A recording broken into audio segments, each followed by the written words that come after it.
wa ashabihi ahli tuqa wal wafa. Subhanaka la ilma lana illa ma 'allamtana innaka antal alimul hakim.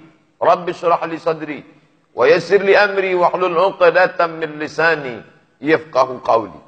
Para alim ulama, tuan-tuan guru, para tengku, pimpinan-pimpinan dayah, para santri, sahabat-sahabat, ikhwati fillah, yang besar tak dihimbau gelar, yang kecil tak dapat disebut nama. Insyaallah kita semua dimuliakan Allah Subhanahu wa taala.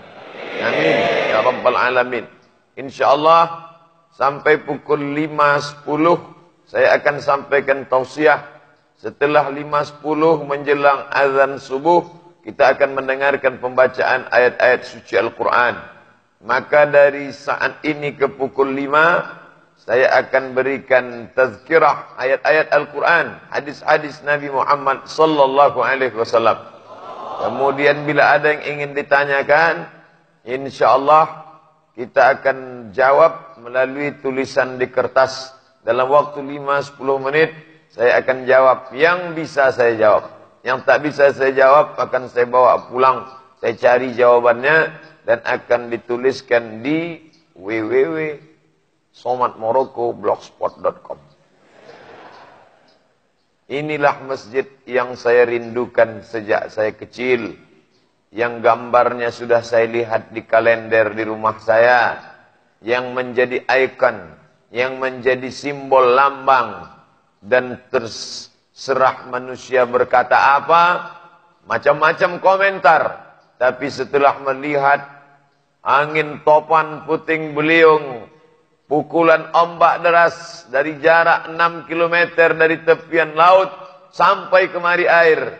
Bangunan yang lain boleh roboh, tapi rumah Allah ini tetap tegak berdiri menjadi saksi bisu bagaimana Allah Ta'ala ingin memperlihatkan kekuasaannya. 13 tahun berlalu, masjid ini masih tetap ramai. Dan kalau kiriman gambar-gambar ini diberikan ke seluruh penjuru alam, ditanya solat apa ini, mereka akan berkata ini adalah solat Jumat. Allahu Akbar. Solat apa ini, mereka akan menjawab kalau bukan Idul Adha, ini Idul Fitri. Tapi jawaban akan berkata ini adalah solat tahajud 13 tahun setelah tsunami terjadi. Allahu Akbar. Ternyata pukulan berat. Orang mengatakan musibah itu bisa membuat orang stres. Orang berkata mungkin akan ada anak-anak yang meninggalkan agama Islam karena sakit hati, murka pada Tuhan. Tidak akan ada yang menyembah Allah. Salah. Buktinya 13 tahun berlalu, anak cucu kaum muslimin yang dulu ayah mereka, datuk mereka, pakcik mereka, sahabat mereka meninggal dunia, semuanya tetap berkata la ilaha illallah. Begitu kalimat itu tertancap di bumi ini, dari sejak Raja Agung Mulia Malikul Saleh sampai hari ini, sampai anak cucu kita, maka semuanya akan tetap sekali la ilaha illallah. Sampai mati, sampai bumi tegak, sampai matahari runtuh, sampai hancur berkeping, semua akan tetap meneriakkan la ilaha illallah wa ashhadu anna Muhammadan Rasulullah. Maka jangan pernah Allahu Akbar. Tidak akan pernah runtuh semangat itu dalam hati sanubari kita. Adapun orang-orang yang imannya pernah naik dan pernah turun, maka dalam kitab Sahih Muslim ada satu bab khusus, bab al-iman yazid, iman bertambah, wa yanqus, dan iman berkurang. Alhamdulillah, ketika bersama dengan orang-orang yang baik, hamba-hamba Allah, di tempat yang paling baik, Baitur Rahman, bersama imam yang baik, hafal Al-Quran, mengkaji masalah-masalah yang baik, mengenang nikmat Allah, maka saat itu Yazid, iman sedang berkumpul, iman sedang penuh sepenuh-penuhnya. Tapi ketika berada di tempat yang kurang baik, bersama orang yang tidak baik, membahas masalah-masalah yang tidak baik, maka saat itu iman turun. Andailah ada alat pengecek iman, nampak di situ no signal. Tak ada sama sekali. Oleh sebab itu, alaikum bil jamaah, hendaklah kamu berjamaah. Alhamdulillah, malam tadi menjelang tidur pukul 1.30 datang bermacam-macam jamaah. Ini jamaah apa ini? Jamaah geng Al-Azhar. Ini jamaah apa lagi? Jamaah kelompok alumni Maroko. Tadi pagi pula datang menjemput menjelang pukul 3.30. Ini jamaah apa ini? Jamaah alumni Darul Arafah. Macam-macam jamaah berdatangan. Dan selama saya menyampaikan tausiah di berbagai macam tempat, macam-macam jumpa. Ini jamaah apa nih? Ini jamaah sahabat hijrah Pak Ustadz. Yang dulunya mabuk, yang dulunya pecandu narkoba, yang dulunya pezina, sekarang sudah hijrah. Mereka terkumpul dalam komunitas sahabat hijrah. Dulu ketika diundang ke Maulabuh, saya dijemput dari mulai Kota Cane, dijemput juga. Menjemput sampai ke airport Kuala Namu. Yang menjemput ini apa nih? Kok pakai mobil-mobil besar semua? Ini adalah sahabat hijrah, penggemar mobil Ford Pak Ustaz. Masya Allah. Ini sahabat apa nih? Kemarin ada pula komunitas di Pekanbaru menjemput ke Masjid Raya, dibawa ke tempat pengajian. Ini apa nih? Geng King motor Pak Ustaz. Lalu ketika gambar video saya diupload, komentar mereka, padahal ini motor jenis begal dan pembalap. Apakah Ustaz pembalap? Ya, pemuda berbadan gelap. Jadi yang punya kesamaan kecintaan, biasanya ingin selalu bersama, penggemar motor, penggemar mobil, penggemar apapun, maka buatlah komunitas. Ketika kemarin ceramah di Medan, tanya jawab dengan konferensi pers para pemberita-pemberita Islami kita, maka ini Ustaz ada salah satu pertanyaan dari komunitas. Ini komunitas apa nih? Komunitas jomblo sejati. Macam-macam komunitas. Oleh sebab itu, alaikum bil jamaah. Hendaklah kamu berjamaah. Yang selama ini komunitasnya hanya nongkrong-nongkrong di tepi jalan. Kenapa anak-anak muda bisa nongkrong di tepi jalan sampai jam 3 malam? Ini apa namanya? Komunitas geng motor. Maka diajak ke masjid. Buktinya bisa berada di dalam masjid ramai pukul 3, pukul 4 malam. Ustadz Somad ceramah aja. Kami sudah ngumpul, Ustadz tak datang. Ustadz pula terlambat. Saya pun tadi datang sudah, melaksanakan sholat juga di sebelah, dan hari ini berkumpul bersama, sama-sama. Apakah kita ini yang lebih mulia Ustadz? Apakah yang lebih mulia Buya? Apakah yang lebih mulia itu adalah para tengku? Maka dalam Al-Quran dikatakan, Inna akramakum indallah. Orang yang paling mulia di sisi Allah, atqakum, yang paling takut kepada Allah subhanahu wa ta'ala. Buah dari ibadah, buah dari tahajud, buah dari solat, buah dari puasa sunat adalah rasa takut kepada Allah subhanahu wa ta'ala. Pedagang-pedagang, kalau dia sudah takut kepada Allah, maka dia tidak akan curang pada timbangan. Tidak akan dia campur buah busuk dengan buah yang bagus. Tidak akan dia campur ikan yang sudah mata merah dengan insang membusuk dengan ikan yang bagus. Dia ambil darah sapi, kebetulan penjual sapi dekat kios dia, dicolek-colek apa juga, diusap-usap, disapu-sapukannya ke insang ikan yang sudah membiru, sehingga penjual pembeli datang melihat, ih baru ikannya ya, masih merah. Ini sudah ada zaman Nabi Sallallahu Alaihi Wasallam. Di Nabi memasukkan tangannya ke dalam barang dagangan. Ya sahibat ta'am. Hei penjual makanan, mahadha, apa ini? Kenapa yang di dalam ini basah, yang di luar nampak kering, bagus? Padahal kurma, gandum, kalau sudah basah, maka dia akan membusuk, maka dia akan berjamur. Kenapa yang dalam ini basah? Apa kata dia? Asabahul matar. Asabahul matar. Kena hujan ya Rasulullah. Maka kata Nabi, man ghasyana falaysa minna. Siapa yang menipu kami, siapa yang curang, falaysa minna, maka dia bukan golongan kami. Wa may yaghlul, siapa yang curang, wa may yaghlul, siapa yang menipu, ya'ti bima ghalla yaumal qiyamah, dia akan membawa kecurangannya, dia akan membawa segala tipu-tipunya ketika menghadap Allah Subhanahu wa taala. Makanya nanti kata Nabi di akhirat, ada yang mati menghadap Allah membawa kambing mengembik. Mbek, kata kambing, dia pikul. Kenapa? Karena dulu curang dalam hal zakat kambing. Ada yang membawa sapi sedang mengemuh. Oh, kenapa? Karena dulu dia curang dalam hal zakat sapi, zakat kerbau, zakat onta, maka di semua kekurangan, semua kecurangan akan dibawa menghadap Allah Subhanahu wa taala. Bagi yang memikul sapi masih bangga, curangnya sapi. Tapi nanti ada orang-orang yang menghadap Allah memikul bakwan. Yang dulu waktu SMP makan 3 bayar 1. Wa may yaghlul, siapa yang curang, ya'ti bima ghalla, kau akan membawa kecuranganmu. Ada pula nanti di akhirat itu yang memikul kijang Innova plat merah. Karena dulu curang di hadapan Allah Subhanahu wa taala. Ustaz Somad ngomong gitu kan karena enggak dapat aja. Terserah mau ngomong apa. Yang penting Allahumma ballaghtu, ya Allah sudah kusampaikan. Allahumma fashhad, saksikanlah ya Allah. Segala kecurangan akan kita bawa. Sebesar apa? Famay ya'mal mithqala dzarratin khairan yara. Sebesar biji sawi akan kau bawa menghadap Allah Subhanahu wa taala. Idza sama'un fatarat, ketika langit terbelah. Kenapa lapisan ozon itu ada dibuat Allah? Wa banaina fawqakum sab'an shidada. Kami bangun di atas kamu sab'an, 7 lapis shidada, bangunan yang kokoh. Makanya andai jatuh batu meteor sebesar bola kasti sampai ke bumi, itu pasti akan menjadi danau yang sangat besar. Tapi tidak ada meteor yang jatuh. Seperti es batu yang dimasukkan ke kuali panas, mencair itu meteor, tak sampai ke permukaan bumi. Berapa panjang lapisan ozon dibangun Allah untuk menjaga kita? 600 kilometer. 600 kilometer lapisan ozon.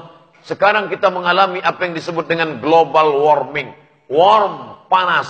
Global, pemanasan global. Itulah kenapa banyak kita lihat orang-orang tidak pakai jilbab, tidak pakai baju, karena sudah mengalami pemanasan global. Luar biasa. Baju-baju yang belum selesai di tukang jahit langsung dipakai saja. Saking panasnya. Dulu orang malu pakai baju nampak ketiak, sekarang saking panasnya. Karena sudah global warming. Itu baru bocor. Bocor. Belum lagi terbelah. Bayangkan kalau ozon itu bukan bocor, terbelah. Idza sama'un fatarat, terbelah. Maka meteor-meteor besar akan mengancam, menghunjam dunia. Hancur, terjadi ledakan besar. Sekarang kerak bumi tak bergeser, tak bergerak. Kenapa kerak bumi ini tak bergerak? Padahal dia seperti kain yang menutupi meja. Alas meja akan bergerak, liar, ditarik anak-anak. Akan tumpah apa yang ada di atasnya. Mangkok-mangkok, gulai-gulai, minuman akan tumpah. Tapi kenapa tak tumpah? Karena di atas meja makan ada paku payung yang memaku kain sehingga tidak bergerak. Apa paku bumi ini? Wal jibala autada. Jibal, bukit-bukit, autada, menjadi pasak-pasaknya. Ternyata ketika kita melihat bukit, itu yang nampak di atas muka bumi sepertiga. Sepertiga di atas, 2/3 menghunjam ke dalam. Itulah mengapa kerak bumi tidak bergeser. Dulu ada satu profesor doktor dari ITB, Institut Teknologi Bandung, presentasi di kantor Majelis Ulama Indonesia Jakarta, ingin menyatakan bahwa setelah tsunami, ini kerak bumi kata dia bergeser. Karena tsunami, kerak bumi bergeser, maka akibat efek dari pergeseran kerak bumi itu, banyaklah kiblat-kiblat masjid yang belok ke kiri dan belok ke kanan. Begitu selesai dia presentasi, muncullah heboh. Ternyata memang betul. Banyaklah masjid-masjid di Indonesia yang mulai diukur ulang, belok ke kiri, belok ke kanan. Itulah yang terjadi di beberapa masjid. Lalu kemudian tak lama sesudah itu, datang profesor doktor juga, dari ITB juga, yang mengatakan, munculkan teori bahwa kerak bumi tidak bergeser. Jadi ternyata antara profesor doktor kerak bumi pun ikhtilaf juga. Jadi jangan katakan ikhtilaf itu antara Hanafi dengan Maliki, antara Syafi'i dengan Hambali, bukan. Antara profesor kerak bumi pun ikhtilaf. Yang satu mengatakan bergerak, yang satu mengatakan tidak bergerak. Mana pendapat yang kuat di antara ini? pendapat yang kuat mengatakan tidak bergerak. Lalu kenapa ada masjid yang miring? Memang dari awal salah ukur. Kalau memang ukurannya betul dan tepat, walaupun di pusat terjadinya tsunami, buktinya tidak bergerak. Mana dia? Masjid Baitur Rahman tidak bergerak. Tepat ukurannya. Maka oleh sebab itu hikmah di balik ini bahwa umat Islam kembali mengukur kiblatnya. Terserah pendapat yang mengatakan mesti tepat betul, ataukah pendapat Al-Mukarram Profesor Dr. Almarhum Ali Mustafa Yaakob yang mengatakan tak perlu tepat betul asalkan sudah menghadap. Sudah, serahkan pada Allah Subhanahu wa taala. Yang jelas kerak bumi tidak bergerak karena ada paku-pakunya. Tapi nanti paku itu akan cabut. Tanggal bagaimana bisa tercabut? 2/3 yang ada dalam tanah naik ke atas. Itulah mana ayat wa takunul jibal kal ihnil maufush. Gunung Bromo, Gunung Kidul, Gunung Merapi, Gunung Kelut, Gunung Sibaya, semua gunung, bukit-bukit kal jibal wa takunul jibal, bukit-bukit kal ihnil mamfush, seperti bulu kambing yang diletakkan di atas tapak tangan. Orang Arab kalau mau buat baju musim dingin, karena takut kedinginan, maka dibuatlah baju dari bulu kambing. Bulu kambing dicukur, setelah itu dipintal menjadi benang. Ketika bulu kambing sudah dicukur, diletakkan di atas tikar. Lalu datang angin bertiup. Begitulah manusia tak ada harganya. Kalau Gunung Bromo, Gunung Kidul, Gunung Sibaya, Gunung Merapi, seperti bulu kambing dihembus angin. Lalu Abdul Somad seperti apa waktu itu? Kalau ada kawan kita, tetangga kita, pejabat kita, ulama kita, ustadz kita yang sombong, yang angkuh, pulang dari sini, ambil pisau cukur, cukurlah bulu kambing. Letakkan ke tapak tangan, hembuskan ke mukanya. Wa takunul jibalu kal ihnil mawfush. Kau seperti bulu kambing yang ditiup angin kalau kau besar seperti bukit. Andai kau sebesar Gunung Bromo, andai kau sebesar Gunung Kidul, andai kau sebesar Jabal Abi Qubais di Makkah, maka kau hanya seperti bulu kambing yang ditiup angin. Wa taran nasa sukara, kau pandang manusia itu seperti mabuk. Wa ma hum bisukara, mereka tidak mabuk. Walakinna azaballahi syadid, tapi azab Allah amat sangat keras. Azab Allah amat sangat kuat. Beda iman orang Banda Aceh dengan iman orang yang hanya menonton TV. Dulu kata Steven Spielberg, kiamat akan terjadi 2012. Sudah 2017 tak jadi-jadi. Datang sahabat bertanya, ya Rasulullah, ya mata sa'ah, kapan hari kiamat? Nabi tidak menjawab. Nabi terus saja berikan tazkirah, tausiah. Mata sa'ah, kapan hari kiamat? Nabi tak menjawab. Setelah selesai baru Nabi tanya, ma'adat talaha, apa yang sudah kau siapkan untuk hari kiamat? Kau tak perlu cari kapan tanggal hari kiamat. Yang perlu kau siapkan adalah apa amal yang akan kau bawa menghadap Allah. Alhamdulillah, masyarakat Banda Aceh bil khusus, Provinsi Nangro Aceh Darussalam bil umum, masyarakat Indonesia dan dunia secara umum, semuanya mempersiapkan. Tapi bangga menjadi orang Aceh. Apa yang siap dia menghadap Allah? Masjid yang penuh, dinding-dinding yang kokoh, tiang-tiang, macam-macam teori berkeluaran. Ketika Masjid Baitur Rahman tidak roboh, digoncang gempa sekian skala Richter, dengan angin kencang, dengan air ombak, pohon kelapa tumbang, tower-tower tiang hancur. Mengapa Masjid Baitur Rahman tidak hancur? Teori pertama mengatakan, karena dijaga Allah Subhanahu wa taala. Habis, putus cerita. Allahu Akbar. Tapi ada pula teori mengatakan, kenapa tidak? Karena kalau tiang roboh, karena tiang menghadang air. Sedangkan ini tidak, karena air masuk dari celah-celah, pintunya banyak. Masuk air, masuk air, masuk air. Maka air tidak dihadang, maka tiang tidak tumbang.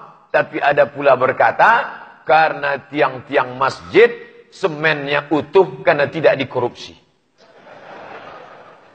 Sedangkan semen-semen yang lain mestinya 2 campur 3, 1 sama 1,5. Itu makanya tumbang. Terserahlah. Wallahu a'lam bishawab. Yang jelas, siapa dulu yang berwakaf tanah Masjid Baitur Rahman? Siapa dulu yang berwakaf semennya? Siapa dulu yang mewakafkan lampunya? Maka andai nanti hari kiamat, apa kata Allah Ta'ala? Seluruh yang berwakaf, yang mendirikan, yang berkuasa di Masjid Baitur Rahman. Siapa yang berwakaf? Aku masuk. Siapa yang dulu berjuang untuk Masjid Baitur Rahman? Masuk. Siapa dulu yang rajin sholat berjamaah Masjid Baitur Rahman? Masuk. Tiba-tiba semua sudah masuk. Pas antrian terakhir ada Abdul Somad. Kau dulu ada berwakaf? Tidak. Ada dulu sholat berjamaah di sana? Tidak. Ada dulu kau punya kuasa untuk menyumbang sana? Tidak. Lalu kenapa ikut ini? Aku pernah ceramah sekali. Masuk. Itulah perlunya kita menggabungkan diri bersama orang-orang soleh. Bukan orang-orang somat. Maka kalau sudah bersama, itu kenapa selesai kita berwudu, apa kita? Allahumma ja'alni minat tawabin, wa ja'alni minal mutatahhirin, wa ja'alni min ibadika salihin. Makanya ketika anak dalam kandungan, apa kata si ibu, apa kata si ayah? Rabbi habli minas salihin. Saking inginnya anak itu soleh, datang kepada tengku-tengku, datang kepada ulama-ulama. Tuan Guru tolong doakan anak saya supaya menjadi anak yang soleh. Sampai-sampai dikasih nama anak itu. Siapa nama anaknya? Muhammad Saleh. Kenapa kau pakai Muhammad? Karena ingin dapat syafaat Nabi Muhammad Sallallahu Alaihi Wasallam. Kenapa dia kasih nama aja ujungnya Saleh? Supaya dia soleh. Maka dikasih nama Muhammad Saleh. Tapi setelah besar dipanggil, siapa dia? Mak Saleh. Bapak Ibu yang dimuliakan Allah Subhanahu wa Ta'ala. Oleh sebab itu maka kita jaga kesolehan. Tapi orang yang soleh sendirian, seandainya Nabi Muhammad Sallallahu Alaihi Wasallam soleh sendirian, tidak minum khamar, tidak pakai narkoba, tidak melakukan zina, tidak mencuri, tidak merampok. Kira-kira Abu Jahal, Abu Lahab marah atau tak marah? Tidak marah. Kita tidak ganggu orang. Kapan orang baru marah? Ketika periuk belanganya kita ganggu. Seandainya ada ustadz ngajak jamaah, lalu kemudian salawat. Astaghfirullah Rabbal baraya. Astaghfirullah minal khataya. Tidak ada orang yang marah. Pak, itu Ustaz Somad banyak ngajak orang istighfar. Biar aja. Kenapa orang marah? Ketika kita berkata, jangan pilih pemimpin yang tak peduli kepada Islam. Allahu Akbar. Ketika saudara mengambil paku, lalu menusuk kertas, saat itu saudara sedang bersaksi di hadapan Allah. Aku bersaksi di hadapan Allah. Orang ini layak aku pilih menjadi pemimpinku di masa depan. Maka itu adalah persaksian. Ingat, dosa terbesar di antara yang besar adalah persaksian palsu. Maka jangan bersaksi palsu. Disitulah baru orang marah. Ini orang harus dihabisi. Maka kalau ada orang mengatakan, kalian ramai-ramai di tanah lapang, biarkan aja. Maka jangan cukup sekedar ramai di masjid, tapi harus ada gerakan. Gerakan apa? Gerakan ekonomi umat. Ustaz Somad, tolong ini sorbannya dipakai, nanti kita mau foto. Untuk apa? Ini sekaligus iklan. Pakailah sorban, akan Anda. Tolong pecinya dipakai Pak Ustaz. Untuk apa? Ini sekaligus iklan. Tolong cincinnya dipakai Pak Ustaz. Ini sekaligus iklan. Bagus. Ekonomi umat akan bangkit. Masalah orang tersinggung dengan itu, ya terserah saja. Anjing menggonggong kafilah. Oh, jadi kau bilang anjing ya? Bukan begitu, Mas Bro. Bapak Ibu yang dimuliakan Allah Subhanahu wa Ta'ala, maka tablik akbar terus dibuat. Hadirkan para habaib, hadirkan para ulama. Di waktu yang sama tadi malam, Habib Jindan di Samalanga. Masya Allah, ulama kita tamat dari Darul Mustafa, tempatnya para habaib. Habib Umar bin Muhammad bin Salim bin Hafiz dari Yaman, alumninya datang, maka hadirkan. Saya biasanya zikir antar kelurahan kecamatan, malam tadi zikir internasional. Dari Thailand, dari Brunei Darussalam, dari pokoknya jauh lah. Ramai semuanya mengumandangkan asma Allah Subhanahu wa taala. Sudah pukul 5. Cepat betul waktu di Banda Aceh. Tadi malam ceramah 1 jam. Sekarang ceramah 30 menit. Kertas yang mau dijawab nampaknya mau 30 menit lagi. Lebih lagi. Masya Allah, saya akan jawab nanti waktu 5.10 kita berhenti dengarkan pembacaan ayat-ayat suci Al-Quran. Saya mau bertanya Pak Ustadz, apa hukumnya makan uang dari hasil menjual toke? Toke? Toke? Karena sekarang harga toke bisa jadi tinggi. Tergantung berat dan ukurannya. Sampai miliaran harganya. Kalau binatang itu haram, maka haramlah dia. Mana dia dalilnya? Contohnya, Naha Rasulullah SAW an thamanil kalbi. Rasul melarang hasil jual beli kalb, anjing. Wa mahril baghi, hasil prostitusi, WTS, wanita nakal. Wa hulwanil kahin, hasil dari dukun. Uang yang diperoleh dari dukun, maka itu haram. Anjing, PSK, dukun. Ini kiaskan kemari. Maka semua yang haram masuknya kemari. Nah, tokek itu termasuk binatang yang haram atau yang halal? Maka tokek seperti cicak besar, hanya saja suaranya lebih keren. Maka binatang ini menurut mazhab Syafi'i haram. Tapi menurut mazhab Maliki makruh. Binatang hukumnya menurut mazhab.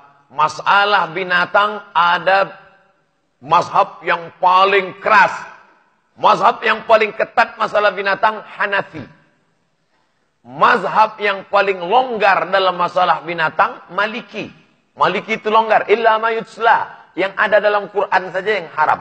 Lain daripada itu bisa makruh. Sedangkan mazhab Syafi'i yang pertengahan. Pakai kias. Oleh sebab itu maka dalam hal ini kita yang bermazhab pakai mazhab Syafi'i, maka jangan lagi dipakai. Saya Pak Ustadz, ini kan yang haram dimakan. Ini bukan untuk dimakan. Terus untuk apa? Untuk dipelihara. Banyak yang lain yang bisa dipelihara. Kenapa lah mesti tokek itu dipelihara? Macam tak ada kerja lain. Pelihara yang lain-lain. Koleksi yang lain. Saya hanya minta doa agar kuliah saya dapat selesai dan doakan bulan 1 ini saya naik sidang. InsyaAllah, mohon diijazahkan setiap ceramah. Ajaztukum jami'a marwiyati wa muallafati wa muhadarati. Aku ijazahkan semua hadis-hadis yang kusampaikan, kitab-kitab yang kutulis dan semua ceramahku kepada seluruh jamaah yang hadir subuh ini. Qabiltu. Kalau ada syekh ustaz mengatakan aku ijazahkan, jawabannya qabiltu, aku terima. Jadi kita hidup ini qabiltu 2 kali. Pertama akad nikah.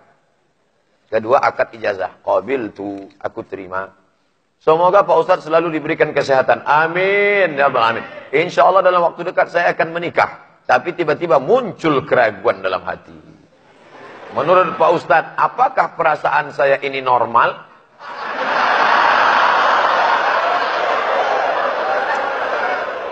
As-syaitanu ya'idukumul faqra. Setan membisikkan kekurangan, faqra, kekurangan. Wa ya'murukum bil fahsya. Dia menyuruh kamu berbuat keji. Apa kata setan? Setelah kau ingin pinang, setelah pinang ingin akad nikah, kata setan kurang. Dia kurang cantik, dia kurang putih, dia kurang tinggi, dia kurang ini, kurang. Akhirnya kau pun bimbang galau. Maka untuk menghilangkan itu semua, maka kau mesti kuat hati, banyak-banyak ibadah. Sudah cukup. Man talaba akhan bila aibin baqiya bila akhin. Siapa yang mencari kawan yang tak bercacat, seumur hidup tak akan berkawan. Menikah bukan mencari kesempurnaan. Menikah adalah menutupi segala kekurangan. Asal sudah nampak calonmu itu perempuan, pinanglah dia. Karena zaman sekarang ini zaman edan. Jelas-jelas laki-laki. Cantik kata dia. Ini kan gawat ini. Entah matanya terbuat dari mata apa ini. Oleh sebab itu maka yang pertama, yakinkan bahwa calonmu itu perempuan. Setelah betul-betul dia perempuan, jangan mukanya perempuan, betisnya pemain bola. Yakin betul dia perempuan, maka yang kedua kau lihatlah. Tungka'ul mar'atu li arba'. Perempuan dinikahi karena 4. Wali maliha, karena kayanya. Wali hasabiha, karena keturunannya. Wali jamaliha, beautiful. Wali diniha, karena agamanya. Kalau kau nikahi dia karena cantiknya, wajah berubah, musim berganti, hari pun bertukar, wajah pun ikut bertukar. Kalau kau nikahi karena sukunya, berapa banyak orang yang melanggar pantangan suku, dicabut gelar kebangsawanannya. Itu dulu bangsawan tuh Pak Ustadz. Kenapa? Bangsa yang diawan. Sekarang jadi bangsawan. Kenapa? Bangsa yang sakit sawan. Kau nikahi dia karena cantiknya, nikah karena cantik akan berubah. Kau nikahi dia karena sukunya, orang melanggar pantangan suku. Kau nikahi dia karena hartanya, harta binasa. Tapi kau nikahilah dia karena agamanya, yang takkan lapuk karena hujan, takkan lekang karena panas. Oleh sebab itu betapa banyak yang dulunya miskin, setelah menikah karena Allah. Iyakunu fuqara. Kalau dia miskin, akan dicukupkan, akan dikayakan Allah. Maka masalah menikah ini, jangan kau cari yang terlampau sempurna. Ustaz Somad, ya, saya mahasiswa Ustaz, mantap. Dulu kata Ustaz kalau nikah perempuan itu ada 4, betul. Ada yang 4-4-nya Pak Ustaz? Kalau ada yang 4-4-nya, ngapain saya kasih ke kamu? Bagus saya ngambil. Baju udah siap semalam.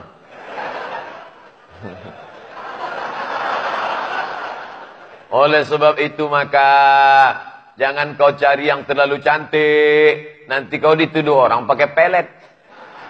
Jalan sama bini terlalu cantik. Kau ngambil pelet di mana? Jangan pula kau cari terlalu buruk. Malu kau bawa dia undangan.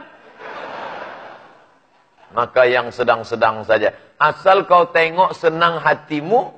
Iza nazarta ilaiha. Iza ra'aitaha. Kalau kau tengok dia senang hatimu. Nikahlah. Alhamdulillah Pak Ustaz. Saya asal nengok dia senang hati saya. Siapa itu? Bini kawan saya. Oh, ini tak betul ini. Apa kau tengok bini orang? Tak betul.